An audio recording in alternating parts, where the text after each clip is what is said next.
You're good. Great. Hello, fellow splitting geniuses. Happy St. Patrick's Day. Welcome to another live episode of Splitting Smart, where Heather and I get to have candid and super informative discussions with divorce and well-being professionals. Our goal is to provide you with the knowledge on various modalities of support that can help you to unhitch with fewer hitches.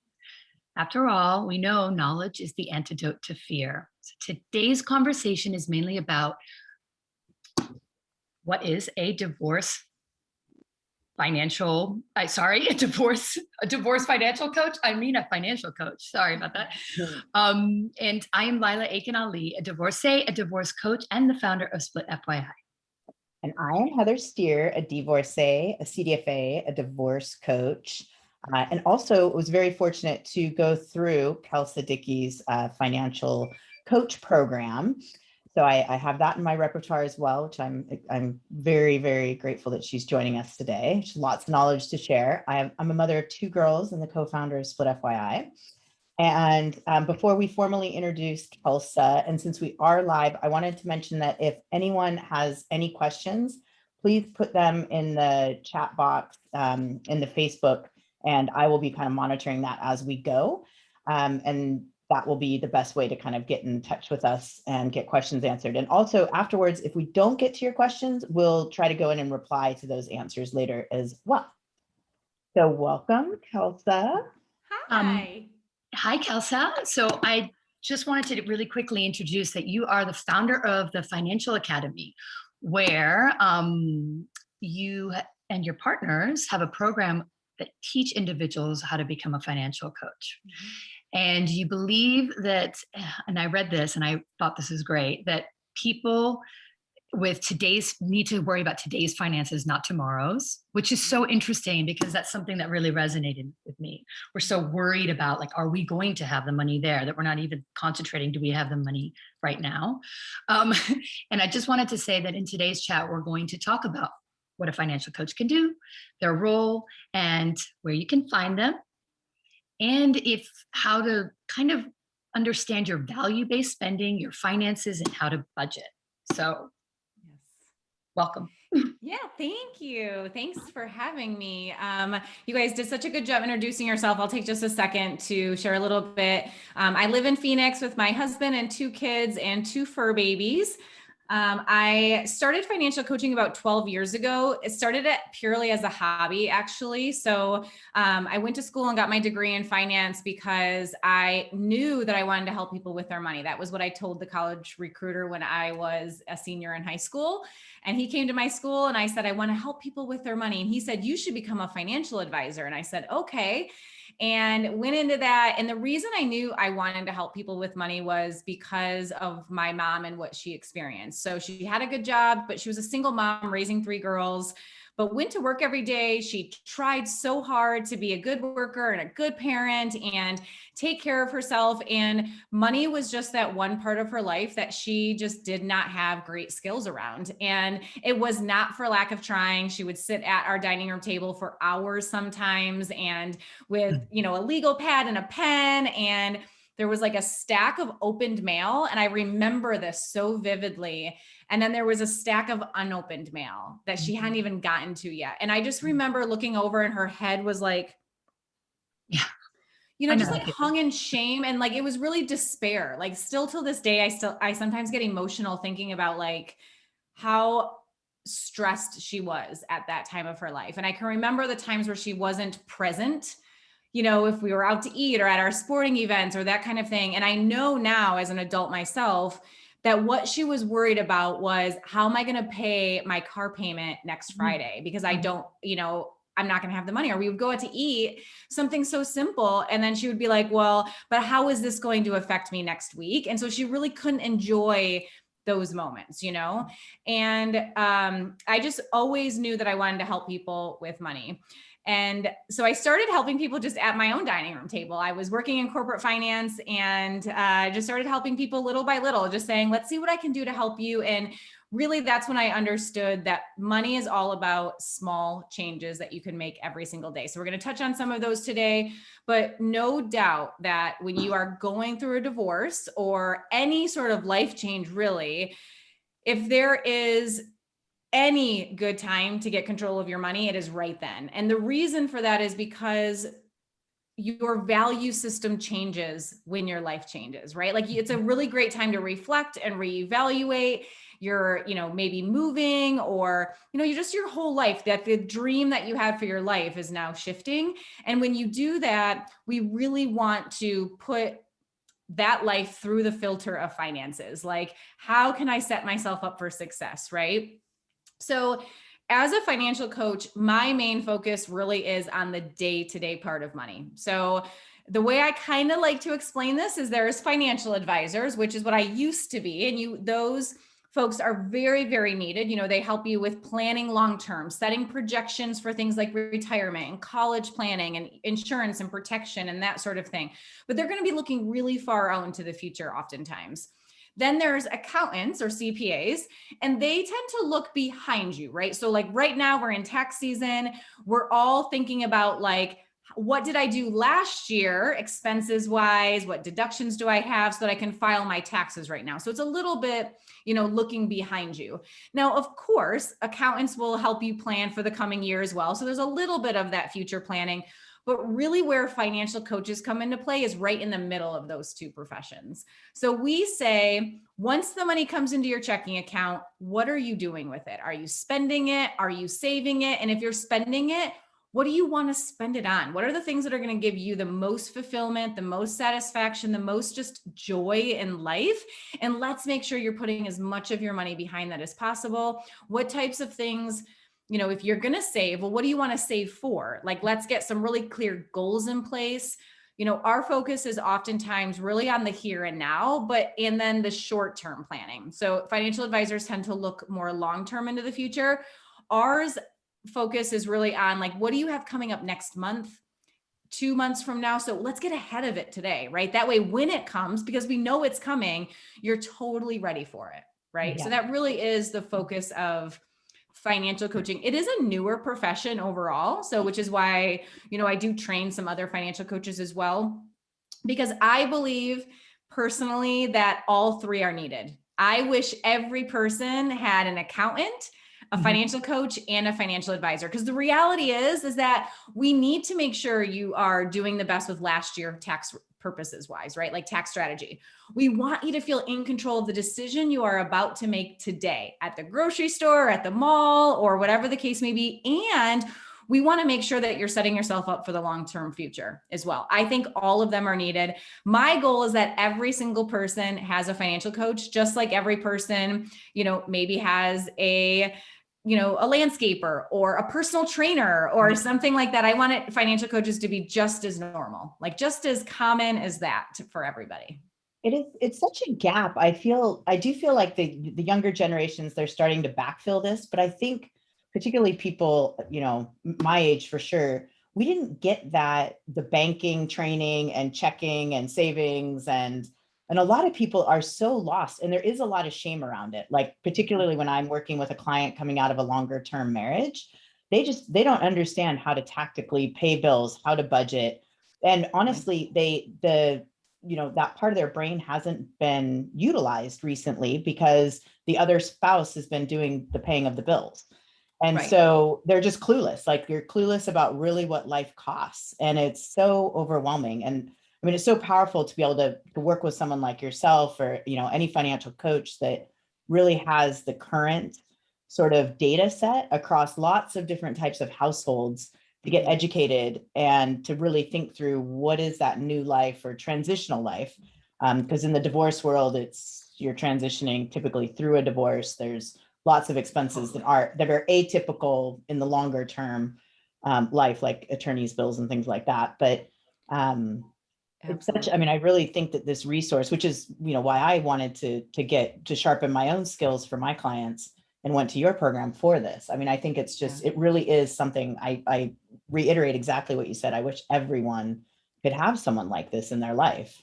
Yeah. And I think you guys were saying it perfectly earlier. You used the word worry, and I wrote that down because you were like, we're always worrying about what's coming up. And that is so true. And my goal is to make it so that you're thinking and planning and being as proactive as possible, but it's not coming from a place of worry, right? So one of the best tools that we use is something that I created years ago, and it essentially breaks down all the months of the year, and it lists every holiday, and every client will put in birthdays that they celebrate, and their anniversary date, everything, and it's listed by month. And the idea is like, in March, we're going to look ahead the coming few months and say, what's coming up in your calendar? Like, and now we know, like, is there Mother's Day, right? That's coming up in May. We know that. Memorial Day.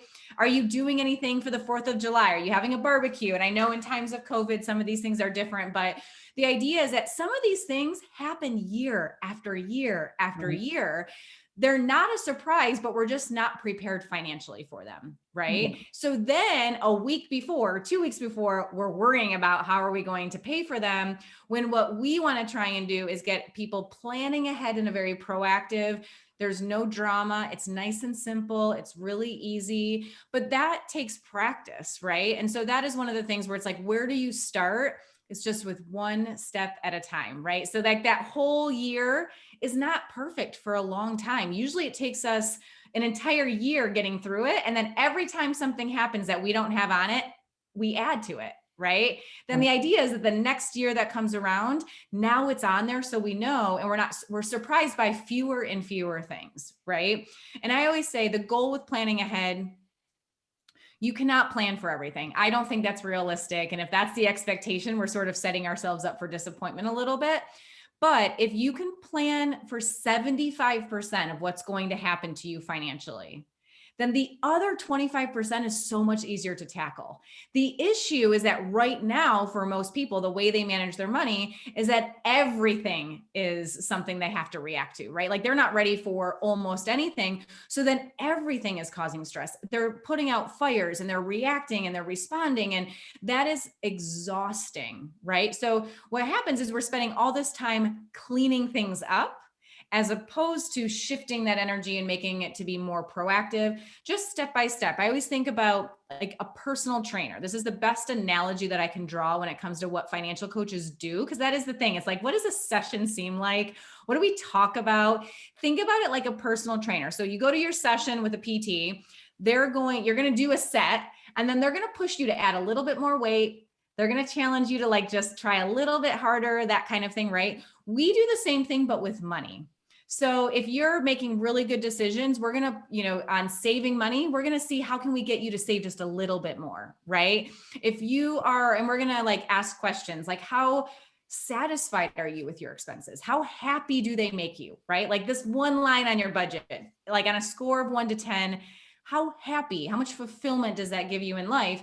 And if it's anything less than a 7, we're going to talk about it and try and find something that's going to like boost your happiness to be way higher than that. Does that make sense? So, and it's not because it doesn't make me happy. This is where every client is so different. And I think that's a really cool thing. If it's not making you happy, it might make another client really happy. But if it's not making you happy, then why are you spending your hard-earned money on it? Right? When there's probably something you could replace it with, not because you can't afford it. You can maybe afford that thing just fine, but because there's a better use of your money. Like if you've got that $100 or $500, whatever it is, there's a better place for that will bring you true joy. Right? And so we're always looking at things from that filter, not like, here's my red pen and I'm just going to start cutting things. Like if it makes you happy, I want you to spend your money on it. So what do you do if, and this is, I think, not only around divorce and, like Heather said earlier, that somebody who's completely abdicated all their financial, what they've been doing, like the family's been doing financially and spending the money without thinking about it. How do you retrain that brain? Because everybody really, I know majority of people I know, about 90% of them, I would say, live beyond their means. Yeah. Okay. And we live in debt. And we're constantly spending because it's easy. That muscle, it's like retraining. So the trainer trains you not to just keep going out like this with your credit card. And it's like, how do we get them out of, really, it's Oh, so yeah. easy with credit card. And let's just talk about the big one, the Amazon one click. The Amazon one click wonder. So true. Okay, Yes. that has put me probably in like, I'm like, oh my God, how much money have I spent on Amazon alone? I wish we I have had an entire podcast episode dedicated to how to curb your Amazon habit. And there's like 5, maybe 10. I can't remember how many strategies we share on that episode because it's about a year old, but it's like, here's all the things you can do if you just find that there's Amazon boxes showing up way too often, or you're looking at your bank account or your credit card and you're like, Amazon, Amazon, Amazon, Amazon, Amazon. So we've got some strategies and how for to that track as well. what you're actually spending it on. Like I have to look at my clients and go, okay, go print out your order history and let's figure out, is this household? Is it clothing? Is it, what even have you bought on Amazon? So here's what's happening. I'm going to describe what this vicious cycle is, because it is, it's really easy to say that people are living beyond their means. And it sounds as if that's like an intentional thing. Like, here's what I think. I don't think most people are like, I totally can't afford this. This is a really stupid purchase. I'm going to do it anyway. For sure. I just don't think that's what people do. Right. I think this is the cycle that people are in, and it starts with shame. So the reaction, we feel badly that we aren't managing our money better or productively, or maybe we're just not spending much time looking at it, but we know we should, or there's some past decisions we've made that we really regret. And that is leading to these feelings of shame. And the one reaction, what is the one thing that people do first when they feel shame? Do you guys know? What's the human behavior? To keep doing it. Do it again and do it again. Avoidance. Oh, right. Whenever we feel shame, we want to bury it. We want to ignore it. We want to brush it under the rug. We want to pretend like we don't see it, all of that. And that actually breeds more shame, right? So then now what's happening, we feel badly either, for any of those reasons, because we're not managing our money very well. We're not really putting any effort into it, or we've tried and we just keep failing, right? That was my mom. She tried this, she tried this, she tried this. It was not for lack of trying. It's just that none of those things worked for her, right? So, or it's because we've made some bad decisions in the past and we're still living with them, and that's creating shame. So that shame leads us to not want to look. Then that creates that cycle even more. So then we're making these purchasing decisions, maybe on Amazon or online or at the grocery store or whatever, but it's coming from a place of avoidance. It's coming from a place of no awareness, not intentionality of overspending and living beyond our means. Right. Yeah. So this is the thing that we tell all of our clients right away. The one thing we want you to bring to the conversations with us, to the sessions we have, to the work that we do is so simple. It's curiosity. Can you just be curious with us? What if I spent my money this way? What if I looked at that credit card statement? What if instead of thinking that I'll never be good at this, or I'll always have a car payment, or I'll always have credit card debt, or I'll die with my student loan debt or something like that? What if that wasn't true? Right? And just try to be curious about it. And I think about, one of the best things about having kids is that you get to see the world through their eyes, right? And aren't they just always so curious about things? Oh, yeah. And for some reason, I'm not sure why this has happened in our world, but when it comes to money, there's this idea that like, we should all know how to manage our money. I don't know why people think that, because if we are never taught, if we're not talking about it, if we're all avoiding it, that kind of thing, then why do we think we should know this? And if that's the thought we have, well, no wonder we feel ashamed that we don't know it, right? Right. So instead, simply say, like, for everything else, like, I don't know how to do that. I wonder who does know how to do that. Or, like, I wonder what strategies are out there. If we could just bring some curiosity to it, it immediately takes the pressure off. Because we're not saying that in that session, we're going to solve everything, right? Mm-hmm. We're not going to be able to like cure all the financial woes in one session if they've been building for a lifetime. But what it does is it allows you to just be more patient and more understanding and empathetic with yourself of like, I'm just going to be curious about this, right? And imagine if we were that way every time we heard something financially that we didn't know, a term, or we heard our financial advisor say something. And instead of feeling stupid, we simply said, can you tell me more about that? Or I'm curious about that. What else is there about that I can learn? To me, that just kind of brings in a much healthier energy to finances. Yeah. It's societally, it's very interesting too, though, because we don't talk about money, amongst like our peers or anything else. Like we're all sort of raised to be like, oh, we don't really talk about how much something costs or how it was that I saved for, a couple of years to do a particular project or take a particular trip, and like what actions I took to do something or achieve something that looks like a big financial nut. Which is, I think a challenge in our society at large. And I'm even trying to get my kids to deal with, I'm putting them on Mint from the get-go. Oh, good. I mean, they're Yeah. teenagers. I'm like, we're going to start Just for awareness monitoring sake. what you're Yeah. doing. Yeah. It used to be that we would say, it used to be that people would say like, we don't talk about sex, we don't talk about politics, and we don't talk about money, right? Yeah. Well, we talk about sex and politics now in our world, right? Like those things are now just talked about, but we still don't really talk about money. No, but we really don't talk about it in vulnerable. relationships. That's the key right here. Yeah. Is that is a huge breakdown in marriages.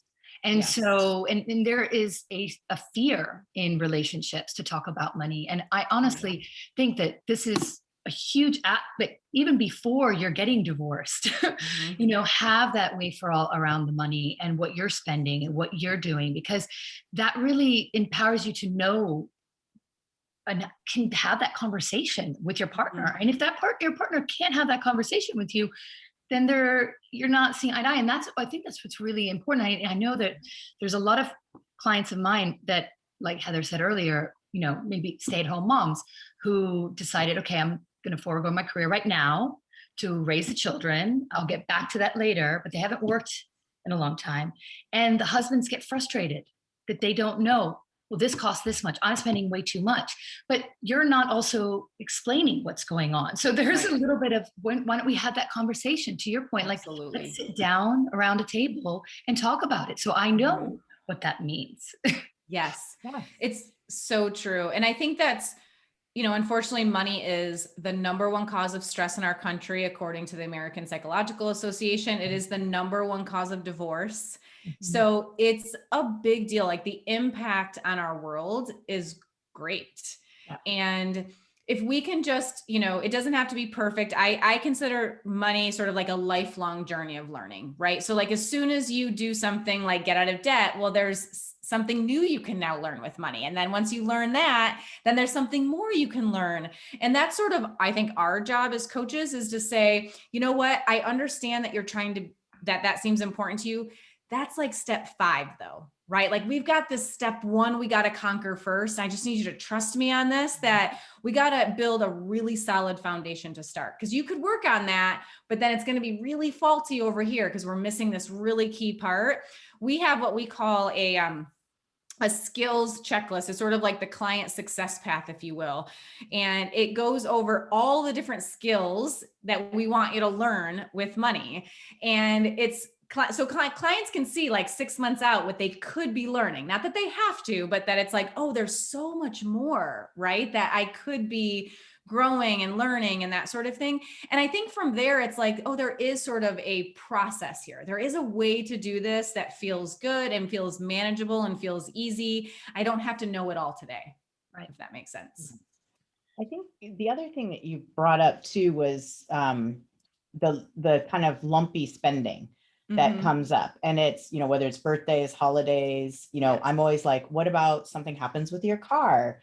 What if, or you're the type of person when I'm, recasting someone's budget, I'm like, how much, you like to vacation. That's a big lumpy expense. You like to, redecorate your house on a regular basis. You like to paint your house. There's just, or spring planting, people are going into, putting in your annuals right now. And that's, hundreds of dollars. So it's really important to remember that it's not practical. Like people will say, okay, my rent or my mortgage is this, my utilities are this, gas is this, insurance is this. And I'm like, whoa, and groceries.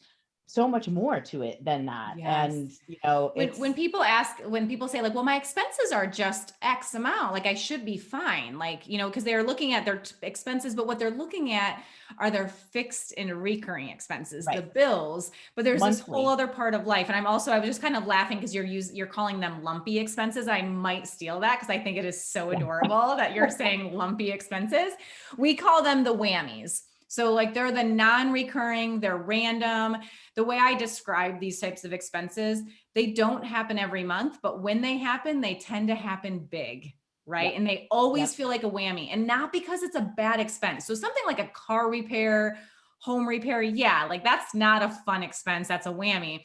But even something like a vacation Right. or a graduation party, right? Yeah. Or a baby shower that you're hosting for your sister or something, it feels like a financial hit, even though it should be something that is really enjoyable, that we are so blessed that we get to afford those types of things. And we should feel so excited about spending our money on those things. But when we're not ready for them or we're not prepared, and again, we're sort of like figuring it out last minute on how we're going to pay for it or after the fact on the credit card, right? Then it feels like a whammy. It feels bad. So one thing that you can do, one strategy for the people listening, we call this the bucket system, but you can set up different savings accounts for things. So there's a number of banks that offer this now. The one that I typically recommend is Ally, Ally. I have no affiliation with them whatsoever. I just really like them. They're very user friendly. It's an online bank only. They allow you to open as many savings accounts as you want. There's no minimum balance requirement and there's no fee. And they will link directly to your checking account where you're already banking. So Wow. you're not going to switch like all of your checking Oh. accounts now, because I know that's pretty stressful, but you're going to go and you can open all these different savings accounts, and you can have a car fund and a home fund and a gift fund and a clothing fund and a vacation fund and that kind of thing. And every month you want to try and figure out, and this takes a little bit of trial and error, a little bit of finessing is what we call it, to get it right. But you want to figure out like, what is my monthly average? Like if I were to think about, you know, I don't spend $100 a month on clothing, but do I go like every 6 months and want to update my wardrobe, or it's like, now I need more new summer clothes, or trends are changing and that kind of thing. So whatever your average is, and put that aside into that bucket every month like clockwork. So when the car repair happens, the reality is something like a car repair is stressful no matter what. You got to figure out how to get the kids from school or get to work, or like, how am I getting to and from the, you know, the shop with my car? You don't want the added stress of, now, how am I going to pay for this? Right. Right. Or what am I going to have to like, you know, ignore? What expense am I going to skip so that I can afford this? So the idea is that like you have that money in a car fund, car repair account. And the idea is, this is when I'm not anti-credit card. So some of our clients use credit cards really successfully. Some clients are like, no, I don't want a credit card. And that's okay too. But some of them use credit cards completely fine. So they'll go to the shop, pick up their car, put it on their credit card, go home, transfer the money from their car repair fund and pay their credit card. And it's like, it never even happened. Right. Mm-hmm. So same with Christmas. We shouldn't be surprised by Christmas anymore. No. Right. It's coming every year. That's the nice thing about that annual calendar, is we can look and we can say like, what holidays matter to you? So like, do you need Easter baskets for your kids? Because those things can add up. Do you need Halloween costumes, right? Or it's like these little things that can really start to add up, that again, they should be enjoyable. It should be something that we do without stressing about, but we end up stressing over them and they feel like whammies. So we can actually get really prepared for all of those things. So it's no big deal. I love this. I love this thing, Allie, because I just had this flash. I'm like, oh my God, it could be an Amazon account. Yes. And so therefore you cap yourself on Amazon. Yep. It's like, and I talk about this because I know that my clientele, that it's a huge issue for a lot of people, including me. And it is really good to keep yourself tight on something that you know you're spending a lot of money on, that you created an account for. You're like, I'm putting this money in and that's it.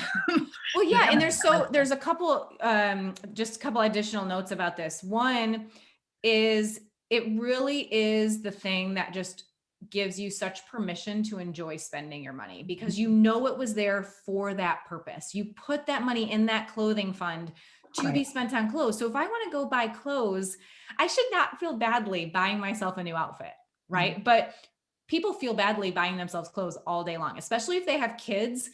Buying yourself clothes can feel like really guilty, right? So the idea for some, and then this was my second point, kind of which buckets you have is different for everybody. So for some parents, I would recommend having like a clothing fund for you or your spouse or whatever, and then a clothing fund for the kids. The reason for that is because you have one clothing fund for the entire family. You're going to spend it on the kids, never spend on yourself, and it can be a trap, right? So try to compartmentalize that. Now, some clients like to have a whole slew of accounts. So they're going to have like a car repair fund, a car registration savings account, a gift fund, a travel, like you name it, they have 25 different savings accounts. Okay. And other clients, and you might have some of the people listening right now that are like, this sounds like so much to manage. Like, how do I do all of that? And if that's you, I would recommend not going to that level. So one thing you can do, sort of like the simplest version, is a needs savings account and a wants savings account. Needs are for things like medical expenses, car maintenance, home repair, that type of stuff. Wants would be like gifts and clothing and travel and all the things that like we just want to do, right? You could literally just have 2 buckets for those types of things and just start there. Right. You could also have, necessities, and that's home and car, or, those sort of things. You could have like just a kid fund where it's anything for the kids. Doesn't matter if it's sports or clothes or whatever, but it's sort of that bucket. So I would say start simpler, because that's always going to be the easiest. Start simple. You can always add to it and expand from there. I like the needs and wants. I used to use that a lot, especially after I had a credit card debt in college. That was the last time, by the way. After I paid it off, I'm like, I'm never going to have that again. Awesome. Which is great. But I would always say that. And I lived in Italy for a long time. And I used to say, do I need it or do I want it? And it was like, if I just want it, I am walking away, So there was definitely that mind frame.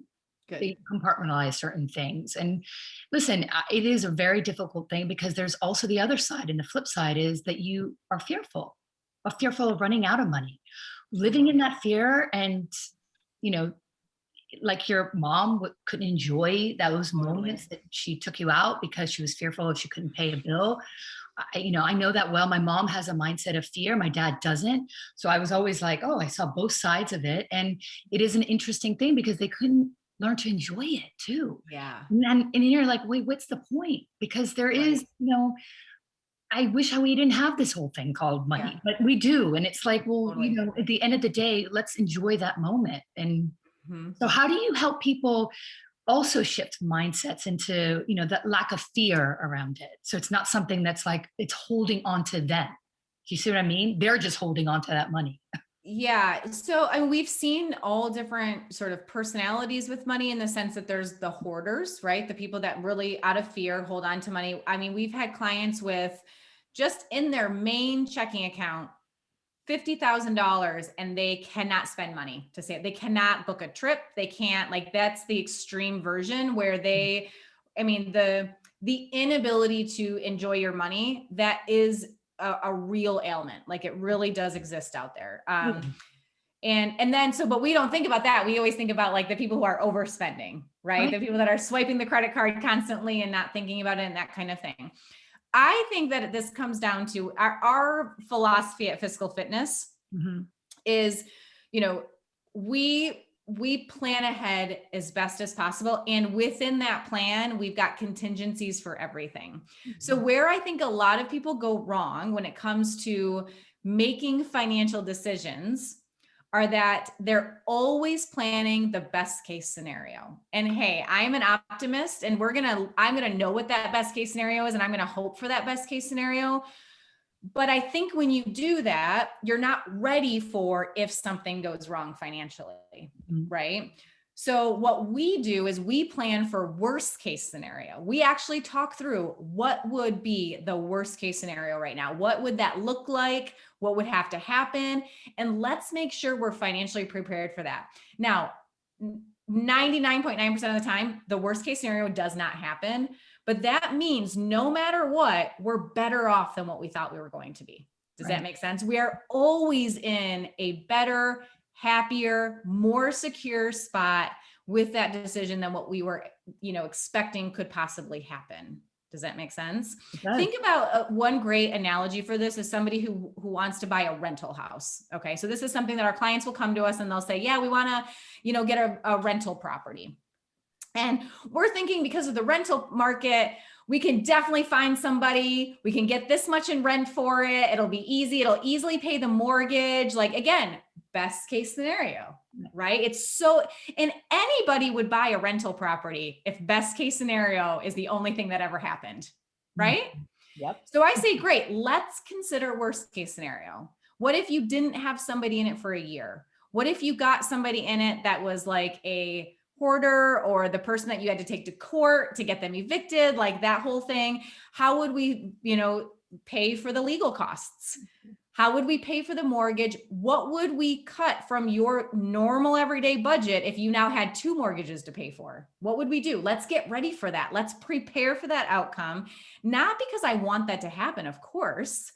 But that way we're ready for it so that we, like, a great example of this is we have every client create an emergency budget. So a lot of people, know about having an emergency savings account, the 3 to 6 months and all that kind of stuff.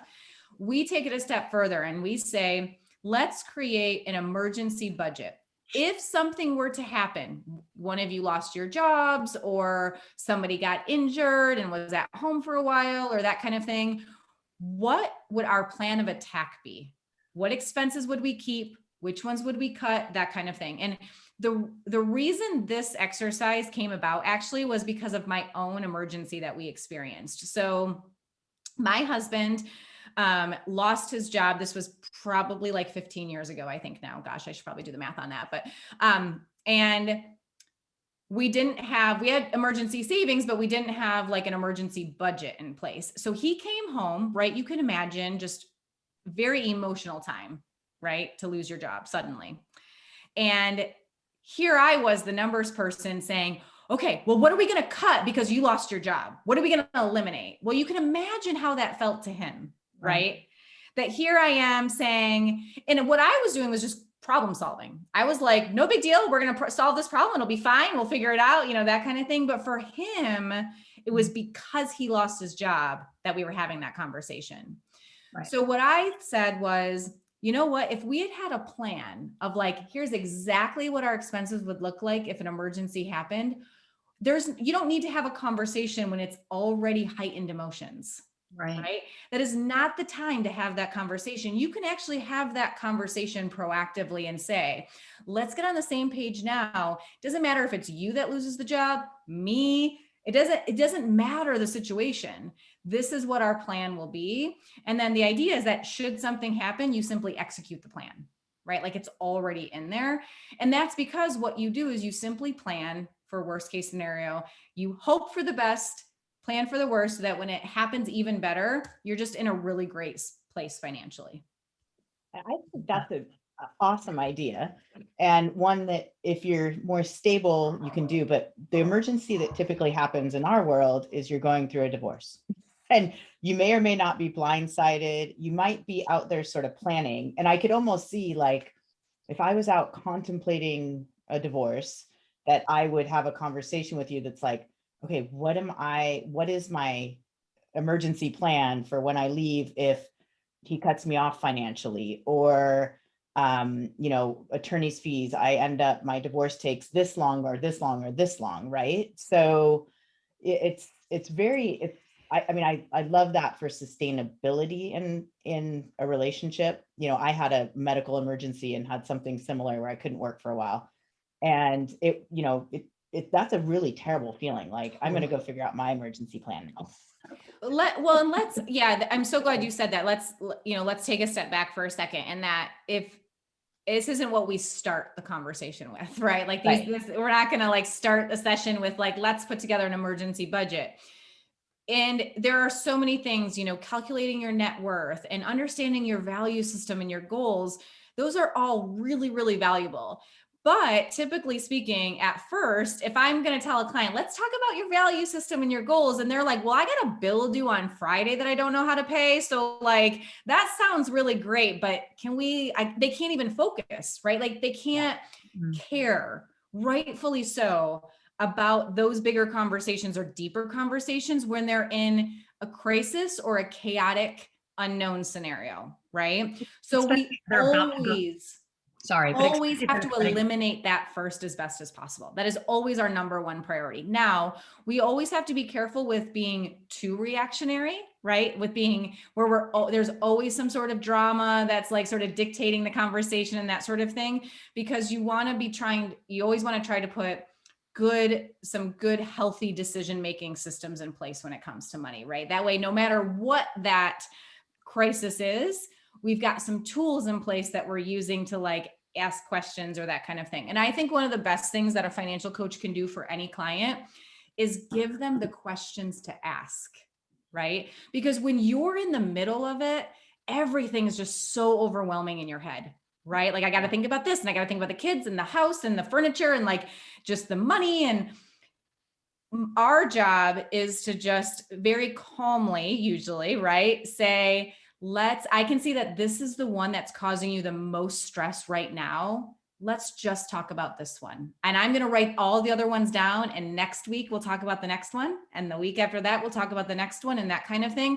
So it's sort of like I can be more organized and a little bit more detached than what the client can be. And that's one of the benefits of having sort of like an outside person there, if that makes sense. Yeah, what Heather was saying also earlier, what was really interesting is we find this a lot. There's a lot of people who come to us and are afraid of leaving their spouse because of the finances, because they're afraid of actually being able to look after themselves and divorcing.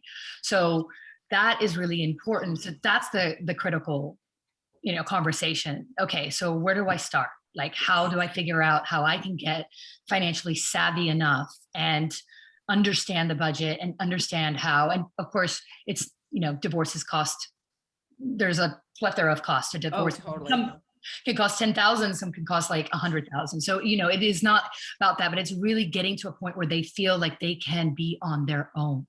Totally. Which is super important for them to go through this and have somebody who can actually hold their hand and go, okay, baby steps.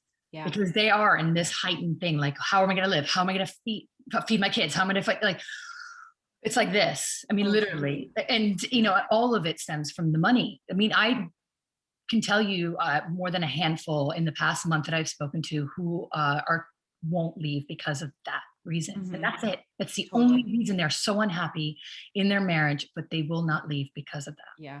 And don't you find, because we have these conversations all the time too, and so many of the things that they're worrying about, they don't even need to be worrying about yet. They're like years down the road, right? Yeah. And they're not even now. That's what I loved about what you were saying. It's like you're worrying about the finances there, but you're not looking at it right now and here. Yes. And you know what I mean? So living in this moment, which I love that. And I think that's one of the benefits too of seeing, now thousands of budgets, in the last 12 years is, I can simply say, well, what about this type of expense? And a person will be like, oh yeah, I do actually have that. Like I just forgot. Right. So, and I say, okay, what about this? And what about this? And it's just those little questions that I know to ask because I've seen it, that their life is changing, right? A lot is changing for them. And that new situation is going to involve finances that they don't have right now, right? So they don't even know what they don't know, I guess is what I'm saying. So my job is just to ask questions and then they can say yes or no, or, that kind of thing, but get it nice and organized. I think the best thing that somebody could do if they're thinking about divorce, maybe they haven't even said it out loud yet to their spouse, but their fear is finances, is to try to write out as best as possible what you think you will have. Okay. Like what kinds of expenses will you need to pay for? What types of amounts would they be? Like, what do you think you would want to spend money on and that sort of thing? And just start. Now, I say just start because it doesn't matter if the list has 5 expenses on it or 50, it's not going to be perfect at first. It's not. It doesn't matter how many things you think of, but once you get it out of your head and onto paper, right, or onto an Excel spreadsheet or whatever you're most savvy with, the idea is that as you're going through your normal life now, you can start thinking like, oh, I'll probably have that too. So I need to add that, right? So it's easier to identify the gaps than it is to create an entire thing from scratch. So you want to get it on paper and then just start filling in the gaps as you go. Yeah. And What I about love your credit? values-based spending idea, because one of the things that I tell my clients is they're giving up so much, right? I mean, we love to say, I'm in California, we always love to say, oh, it's going to be marital standard of living. Well, it just never is. Like, you have the same amount of money, you're both not going to be at marital standard of living afterwards, typically. So then I bring them through the interview of like, okay, what expenses are out there? And then what are your more optional expenses? Like, people have housekeepers, they have chefs, they do their eyelashes, they do Botox, they have pool gardener. But I mean, there's just lots and lots of things that are maybe a bit more optional. And then I'm like, okay, what is your, like, you're just not going to give it up. Like, we'll have to find some other things to cut. Like, you'll start shopping at a Walmart instead of Vons, right? Like, you're willing to kind of cut that and still get the organic at Walmart for cheaper than Vons, but you're going to get your eyelashes done. And so I'm always like, no judgment. Like, and Kelsa, you same thing. Like, Totally. as we do this, we see thousands of budgets, and I have zero judgment how you allocate what your money is. That's you and what is valuable to you. My client doesn't want to give up her eyelashes. I'm like, okay, I'll never give up my housekeeper. That's, that's my like no-go thing. I'll eat top ramen. 100%. Yes. Well, and I always say, like, I wouldn't want somebody coming into my office or into my home and trying to tell me how I should spend my money. This is my money, I earn it, that kind of thing. And people assume that that's what a financial coach is going to do. And I'm not going to say that all financial coaches don't do that. Maybe there are some out there that do, but that is definitely not our style. So my thing is like, this is your money. You work hard for it. I simply want to help you put it behind whatever is most important to you. And that can be very different than what's important to me or what's important to a different client. But my job is just to help you identify what that is and then put as much of your money behind it as possible, right? And not get distracted by what other people are doing, what other people are saying, and that kind of thing. And this comes down to your value system. So this is an exercise that we do with every client, and it is so important for those going through a divorce. Really, I cannot stress this enough, is to really, and I want to back up for a second because people hear values and they hear value-based spending. But what I have found when talking with people is they don't really understand what that means. So if you were to try and explain it to somebody and then they're like, oh, I actually can't explain that, So a value is not an action. It is not something you do. So like running or travel is not a value. It is the feeling you get from doing those things, right? So your health, feeling great inside, if that's what you get from running, that is your value. Okay. Adventure, spontaneity, that's what some people get from travel, right? So the idea is like health, wealth, security, charity, those types of things, those are values that we hold. So one way to think about this is, I want you to think that you're 100 years old and you're looking back on your life. Okay. What is it that you want to say you spent your time, money, and energy on? So this is not just a financial decision. You really want to think about it from like all of your limited resources. So time, money, and energy. You're looking back over your life. What is it that you spent those things on? So family, if you're religious, maybe God, those types of things are usually what people say. And I recommend people write down 3 of them. Okay. So try to come up with 3. And what we want to do is really look at those 3 things and then look at your spending and say, how much of your money is going towards those 3 things? That's the first thing to start. And we will actually highlight all of the expenses that support their values. Okay. So health might be a personal trainer or a gym membership or organic vegetables. So the client that like wants to shop at the nicer grocery store versus the cheaper one, if health or well-being, let's say, is in their value system, I'm going to say that makes total sense then, right? Like that makes total sense. And we've had clients, talk about being non-judgmental. We've had clients that say, I care about my appearance. Like my appearance is a value system for me. Feeling good about the way I look. It's not a surface level thing. I like to look good, right? Like that makes me feel good about myself, that kind of thing. So for that client, the hair coloring, the lash extensions, whatever it is, that then makes sense, right? That you're putting your money behind that. Now, the other thing that we look at is when we do that, especially when you're going through a divorce, you're making some pretty big decisions, right? Am I staying in the house? Am I moving? Like what's happening with the kids' schedules, that kind of thing. And if we can ground those decisions based in your value system, it feels as if it's not a sacrifice because we maybe can't afford everything, right? But what we're doing is we're using our value system to really align those decisions to what we truly say we want. And it's important to ask yourself, like really check in and say, what is it that's most important to me? What if I was 100 years old right now, what would I say I wanted to spend my money on and my energy on and that kind of thing? Do that every 6 months because your value system is going to be changing and you're making some big decisions during that time. So you want to make sure you're always kind of putting them through that filter of like, these are the things that I ultimately say I care about. I want to make sure that I'm walking the walk financially and not just talking the talk and saying these are important to me, but then not putting my money behind them. Right. Yeah. Yeah. And in the divorce process, there is a lot of trades that have to happen because you are having some expenses that, like I said earlier, could be sudden if you're surprised by a divorce. You have attorney's fees and other professional fees. And so sometimes you have to make some different decisions in order to do those mindset shifts in the process. So yeah, and I will say too, I think because the value system is shifting oftentimes during this time, I always think about it like when before somebody has a baby and after they have a baby, their value system changes quite dramatically usually. mm-hmm. And we know that, we accept that, we think that's okay, right? Like we wouldn't judge that person.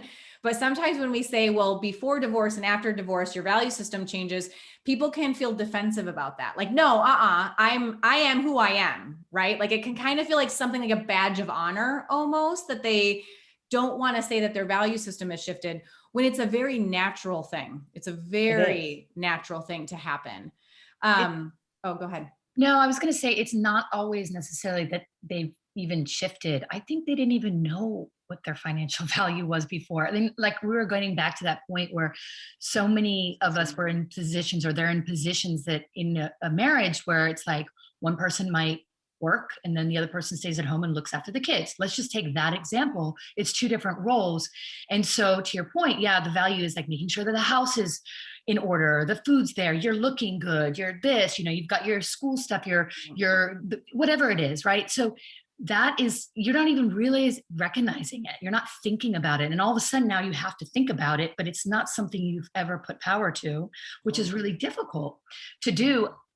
Also, I was going to get to the point where like some people don't even have their own credit card, their own bank account. Right. So, and it really happens a lot.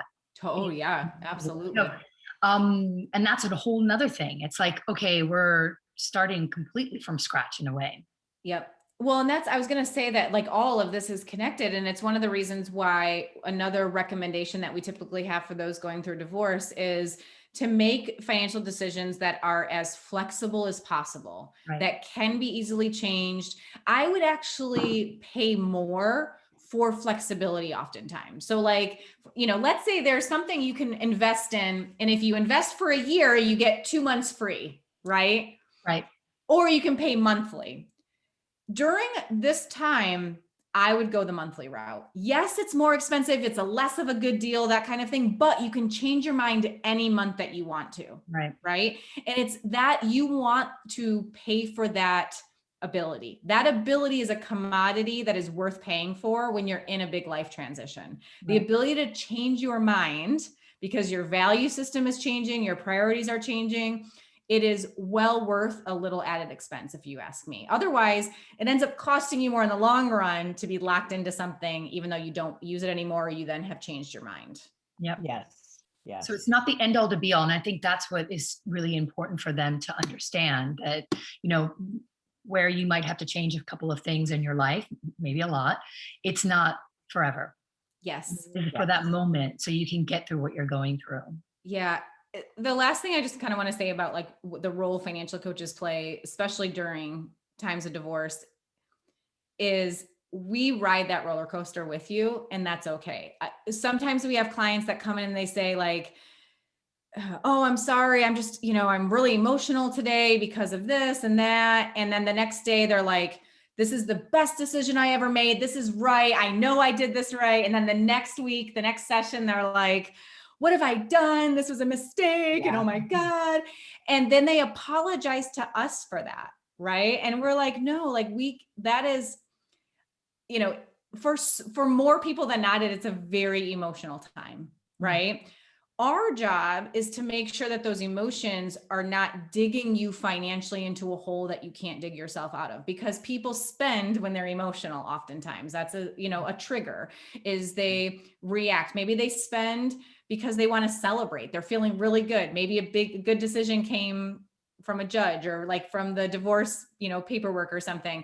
So they want to go celebrate. Other times people spend because they want to make themselves feel better. They're having a bad day, they're cranky, got some bad news, something like that. It's not usually, once in a while, you've got the person who spends because they're bored, right?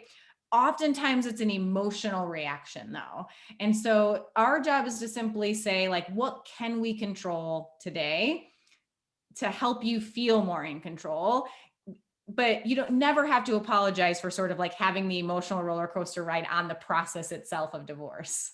You know what I mean? Yeah. So yeah, the goal is to get you through it as financially whole as possible.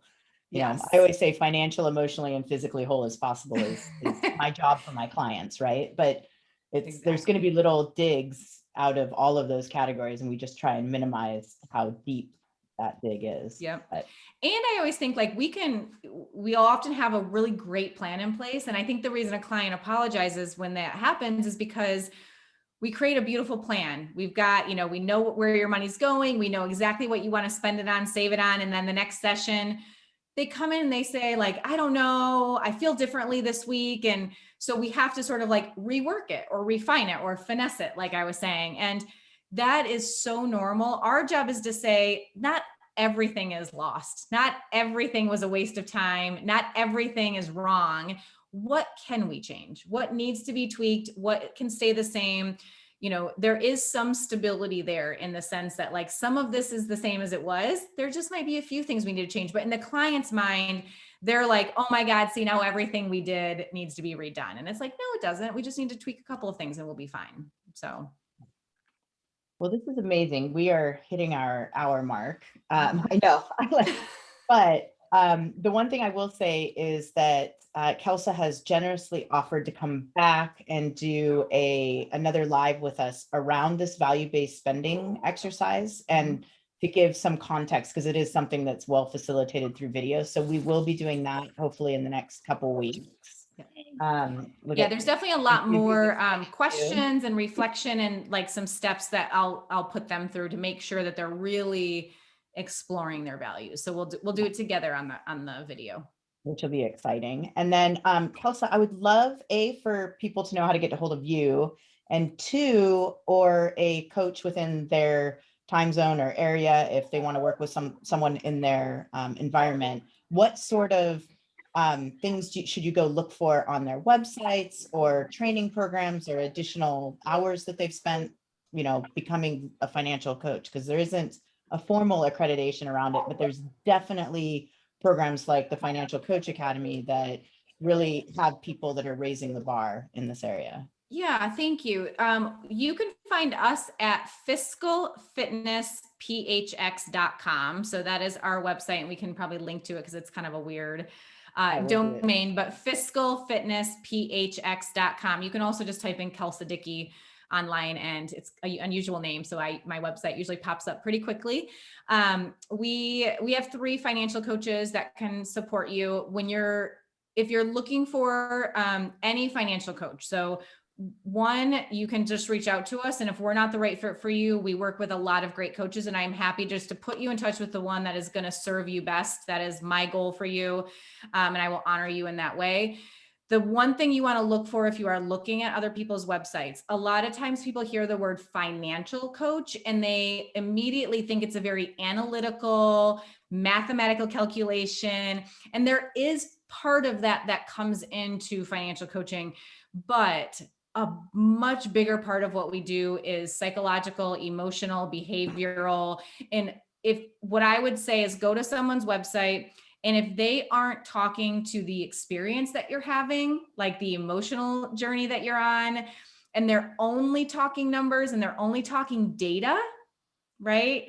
Then I would shy away from that type of financial coach. And the reason I say that is there is no financial calculation. There's no spreadsheet or anything that takes into account a client's excitement about that plan. So if I create a plan, let's say for you to get out of debt, and you aren't bought into it, it doesn't matter how good the numbers look, the numbers will never come to fruition, right? But if I take that same plan and I help you feel really excited about it, and like you want to just like make that plan happen for yourself, the numbers will end up looking even better than what they look like on a spreadsheet oftentimes, okay? And a good financial coach understands that there's more power behind the person's buy-in and their emotional sort of engagement than just the numbers in the spreadsheet, okay? So I think that that's really an important distinction when it comes to financial coaches. Because a lot of people don't understand that the numbers in the spreadsheet, but they understand that emotion. I remember saying, and I'm going to say this because it's really interesting. I remember saying to myself, okay, somebody asked me, what is it like, going through a divorce financially? I'm like, it's like going into Target for one thing, literally, and coming out with 100, because that's exactly what happens, right? You don't spend under $400 when you go into Target. So just don't go in there. I remember seeing the sign. I'm like, just keep on going. You go in for one thing, you come out with 100. And it's a bit like that. And it's like, you can't help yourself because, and right.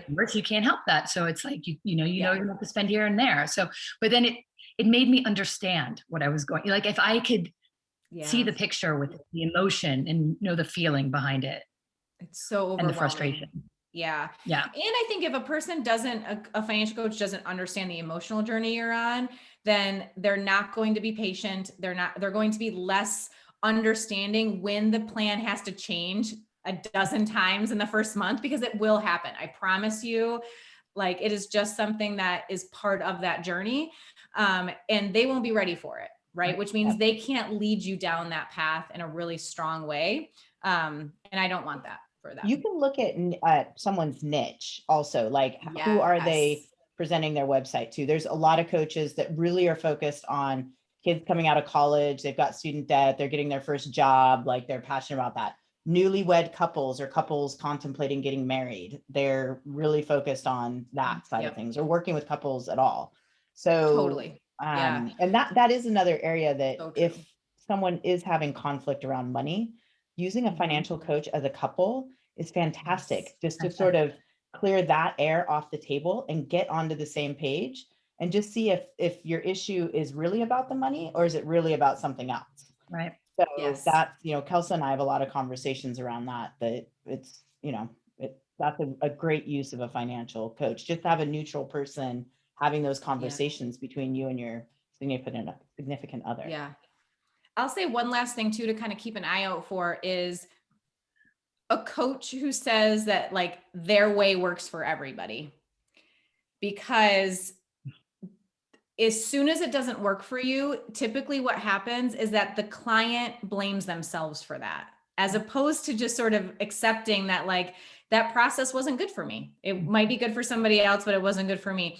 So like what we teach is that there is not one size fits all when it comes to money. So we'll have one client do it one way, we'll have another client do it another way. And our job is to help you figure out what that one way is for you, right? So, but we're not married to, pun intended, any specific one strategy that we say everybody has to do it this way, right? So I think if you're looking at websites, and it's kind of one of those things too, where if you're reading their blogs or their Instagram or something, sometimes it's, our blogs can be longer on our website, but the reason for that is because we're giving you, if this, try this, but if this, you might want to consider this. So like what we're doing, I think, is sort of giving you a framework to follow, as opposed to sort of like you have to do it this way. Yeah, no pigeonhole. thing. And in fact, there Yeah. is.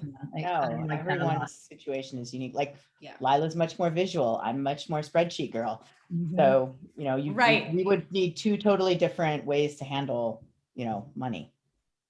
And Right, it translates to money. exactly. It's not just spreadsheets. So No. Yes, exactly. Yeah. Well, this was fun. Thank you so much for having thank me. you. I really Oh appreciate my it. gosh. I think this was a great session for anyone, whether married or not, is at any stage. This was a lot of powerful information. So thank you. Thank you so Thank much. you. You're welcome. You're welcome. See if I can